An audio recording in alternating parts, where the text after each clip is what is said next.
Good morning to all of you students. Dr. Garima here. Paper B.Ed 106 Assessment of Learning Unit 2. Next topic. Yesterday we have discussed about characteristics of the good instrument. Now the next topic of Unit 2 is observation method of psychology. What is observation method? If we discuss here, what is observation? Basically, observation is one of the methods of collecting.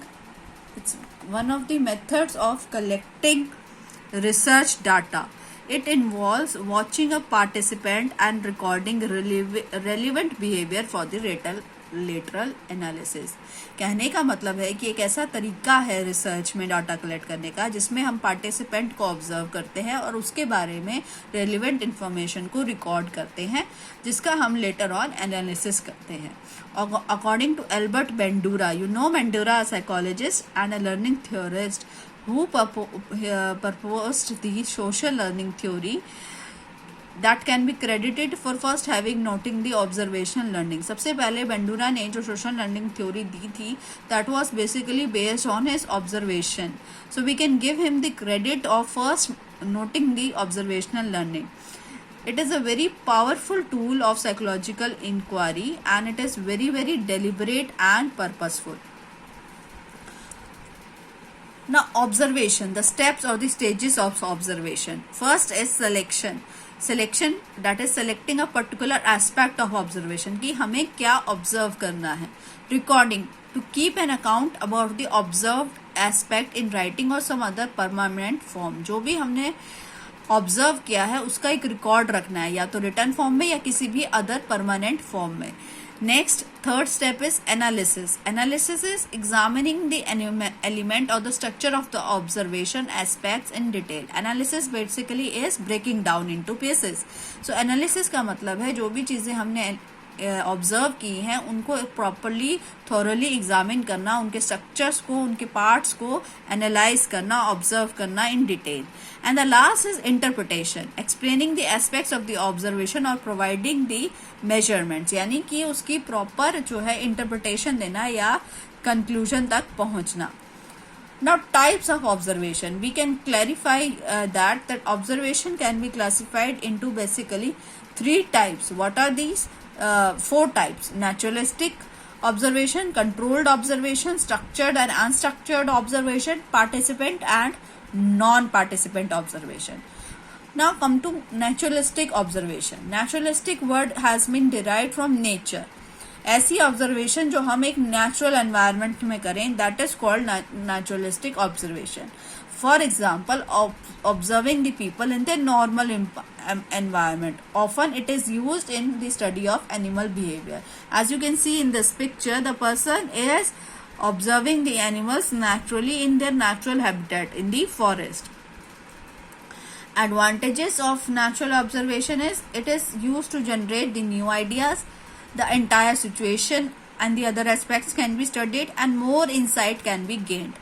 But there are certain disadvantages or you can say limitation that it is not possible to observe all type of behavior in natural settings and many instances of behavior do not repeat themselves. ठीक है, हर हमेशा behavior repeat भी नहीं होता है और कभी कभी कुछ behaviors को possible नहीं है उनके natural settings में observe कर पाना. So these are some of the limitations of naturalistic observation. Then comes controlled observation. Controlled observation is which is done in a controlled manner, in a situation which is controlled, like carrying out in a lab. So the observer basically decides where the observation takes place, at what time and under what circumstances. Everything is planned. सब कुछ पहले से plan होता है. Observation कहाँ होगी, कब होगी, किस सर्कमस्टांसेस में होगी, किस टाइम पर होगी और प्रॉपर स्टैंडर्डाइज प्रोसीजर्स अप्लाई किए जाते हैं. जैसे कि आप लोग सॉल्ट एनालिसिस करते थे केमिस्ट्री में स्कूल्स में, तो आप वहां पर ऑब्जर्व करते थे कि क्या हुआ उस केमिकल में, उस सॉल्ट में ये केमिकल डालने की वजह से. तो आपने वहां पे ऑब्जर्वेशन की, लेकिन वो ऑब्जर्वेशन एक स्ट्रक्चर्ड ऑब्जर्वेशन थी. आपने कुछ अमाउंट में वो सॉल्ट लिया, लैब के पीरियड में वो काम किया, लैब के सर्कमस्टांसेस में वो काम हुआ. So that is a controlled observation. इसके भी कुछ एडवांटेजेस हैं, that it can be easily replicated by other researchers, यानी कि और रिसर्चर्स भी उसको रिपीट कर सकते हैं, सेम तरह से कर सकते हैं by using the same observation schedule. ठीक है। Observer can have control over the variables, a less time consuming method compare to naturalistic observation. लेकिन इसका भी एक लिमिटेशन है, दैट द पार्टिसिपेंट्स जो हैं they behave differently since they know they are being observe. जो पार्टिसिपेंट्स हैं वो थोड़े कॉन्शियस हो जाएंगे और शायद वो नेचुरली बिहेव नहीं करेंगे इफ दे नो कि उनको कोई ऑब्जर्व कर रहा है। Structured observation, structured observation is called systematic observation. Systematic का मतलब क्या है कि एक प्रॉपर सिस्टम के थ्रू जो ऑब्जर्वेशंस की जाती है, इसका पूरा एक प्रॉपर प्रोसीजर है, कोडिंग स्कीम यूज की जाती है, and data is collected in this method by the researcher without their direct involvement. Researcher इसमें डायरेक्ट इन्वॉल्व नहीं होता है, वो कोडेड वे में इस चीज को ऑब्जर्व करवाता है किसी और के द्वारा। ठीक है। फॉर एग्जाम्पल इस तरह का हम स्ट्रक्चर्ड ऑब्जर्वेशन शेड्यूल बना दें और उसको किसी को भी ऑब्जर्व करने के लिए, फिल करने के लिए दे सकते हैं। ठीक है। नाउ एडवांटेजेस क्या है? सैंपल्स का ग्रेटर कंट्रोल रहता है, मेजरमेंट ऑफ एरर्स है, stronger generalization, more reliable and valid, and it is somewhere similar to survey question, but here the questions are not asked. और disadvantages क्या है? Language and cultural barrier, because आप directly तो उस person से नहीं मिल रहे हैं, तो there could be some language barrier between you and the observer and the participant. There could be cultural barriers and people may behave unnaturally as they know कि उनको ऑब्जर्व किया जा रहा है, तो वो नेचुरली बिहेव ना करे. Then last is unstructured observation. Unstructured observation क्या है? When we the researchers involves recording the behavior they can see. इसका advantages क्या है? Rich qualitative data. But limitation क्या है? Disadvantage क्या है? It is sometimes very difficult without the use of recording equipment. अगर हमारे पास recording equipment नहीं है, हम लिख नहीं रहे हैं, तो कभी कभी जो हमारे सामने हुआ वो हमारे पास सेव नहीं रहेगा, रिकॉर्ड नहीं रहेगा. For example if you are observing the children playing with their toys और फील्ड ऑब्जर्वेशंस और सर्वेज, तो उसको हमें रिकॉर्ड करना पड़ेगा, वीडियो बनाना पड़ेगा. अगर उस टाइम पे हम उसका वीडियो नहीं बना रहे, then we can not have any proof कि हमने क्या बिहेवियर ऑब्जर्व उस टाइम पे किया था. Participant observation. Participant observation involves the active participation of the observer. जब ऑब्जर्वर जो है एक्टिवली पार्टिसिपेट करता है. Participant observation is of two types. When one where the participants are aware, जहां पर पार्टिसिपेंट्स को पता है कि उनको ऑब्जर्व किया जा रहा है. This is called overt participant observation, and the other where participants are not aware that they are being observed. This is called overt participant observation. ठीक है. Advantages क्या है? Researchers are able to be honest with the group in overt participation, whereas in the covert participation, observation may be the only way to gather the knowledge on illegal activity. Not knowing they are being observed, they avoids the observer effect. Disadvantages क्या है? They may lose objectivity and may become biased. अगर हम खुद से वहां पर involve है तो हो सकता है हमारी ऑब्जेक्टिविटी लूज हो जाए और किसी पॉइंट पर हम भी बायस या पार्शियल हो जाए.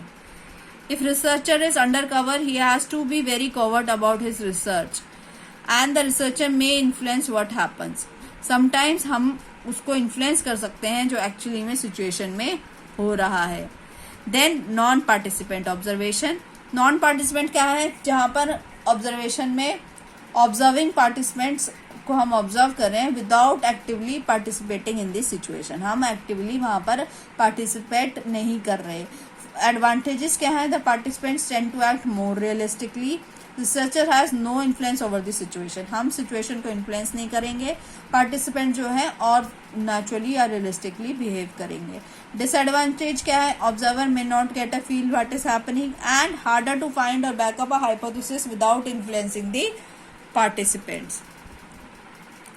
सो इन द नॉन पार्टिसिपेंट में एक एग्जांपल हम ले सकते हैं, जैसे कि कुछ कंपनीज पहले इंटरव्यू कंडक्ट करती हैं and then they have some GDs also, group discussion. तो ग्रुप डिस्कशन में actually they give a topic of group discussion and they actually leave the place, और जो HR हेड है या जो कंपनी हेड है जो आपको ऑब्जर्व कर रहा है वो आपके सामने से आपको ऑब्जर्व ना कर किसी स्क्रीन के थ्रू आपको ऑब्जर्व करता है। तो उससे क्या होता है कि आप ज्यादा रियलिस्टिकली वहां पर बिहेव कर पाते हैं। अगर वही HR हेड या बॉस आपके सामने बैठा है तो उस टाइम पे आपका जीडी कंडक्ट करने का वे अलग होगा, आपका बिहेवियर इन्फ्लुएंस हो जाएगा उसकी पार्टिसिपेशन से या उसकी वहां पर प्रेजेंस से। लेकिन अगर हम वो वहां पर प्रैक्टिकली प्रेजेंट नहीं है, प्रैक्टिकली वहां पर पार्टिसिपेट नहीं कर रहा है, तो आपके जो ऑब्जर्वेशन बिहेवियर है वो मोर रियलिस्टिक होगा।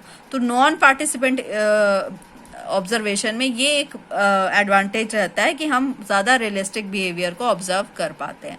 सो in the end we can conclude that observation is an important method of data collection. Different types of observation exist. Nevertheless, some has limitation that need to be overcome by completing with other research methods like interview or use of other experiments. And as a teacher, observation is one of the important methods of knowing your students.